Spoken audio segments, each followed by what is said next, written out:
26 तारीख की ग्रह गणना जो है वो एक दिखाती है कुछ रुकावटों के योग। इस दिन राशियों के दृष्टिकोण से आपको समझना चाहिए कि हिम्मत तो बहुत बढ़िया दिखाई दे रही है, लेकिन बहुत जल्दी चीज़ों को न करने का प्रयास करें।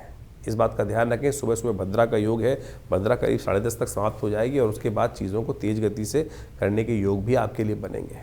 लेकिन तब तक थोड़ा शांति के साथ जो मौसम है वो आपकी राशि के दृष्टिकोण से ऐसा ही बनता दिखाई दे रहा है।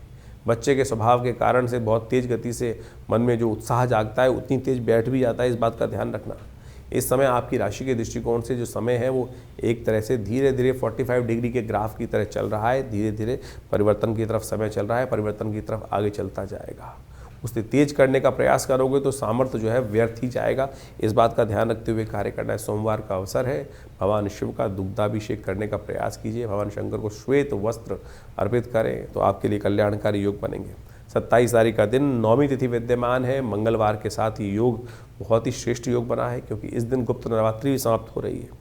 इस दिन आपकी राशि के दृष्टिकोण से जो परिवर्तन का योग बन रहा है वो आपके लिए कहीं ना कहीं जो आप मेहनत करोगे शाम तक उसका लाभ भी आपको मिलने के योग बन सकते हैं। शाम को कोशिश ये कीजिएगा भगवान का आशीर्वाद लेने का प्रयास करें, सुंदर का कांड का पाठ करने का प्रयास करें और जो भी पुण्य कार्य करें उसके बाद माता पिता बुजुर्गों का आशीर्वाद ज़रूर लीजिएगा, क्योंकि भगवान जो हैं वो हमारे बुजुर्गों के रूप में ही विद्यमान होते हैं। और आपकी राशि में इस वक्त योग ऐसा बना है कि जितना बड़े घर के बड़ों का आशीर्वाद लेकर कार्य करोगे, उनका आशीर्वाद लोगे, वो आने वाले 2-3 दिन में विशेष आपके लिए फलीभूत होने का योग बन सकता है। घर वाले आपसे रुष्ट होंगे तो कष्ट होने का योग भी दिखाई दे रहा है। इसलिए आशीर्वाद लेकर विनम्र होकर उनकी बात समझकर कार्य करना आपको चाहिए। ये मंगल को जब भी कोई अनुष्ठान जब पूर्ण करने का योग बनता है तो कहा जाता है ऐसे में मनोकामनाओं को सिद्धि के लिए अद्भुत योग बनता दिखाई दे रहा है। नौमी और मंगलवार का योग माँ भगवती को प्रसन्न करने के लिए बड़ा सुंदर ग्रह नक्षत्र चंद्रमा उच्च के होकर विराजमान है इस दिन।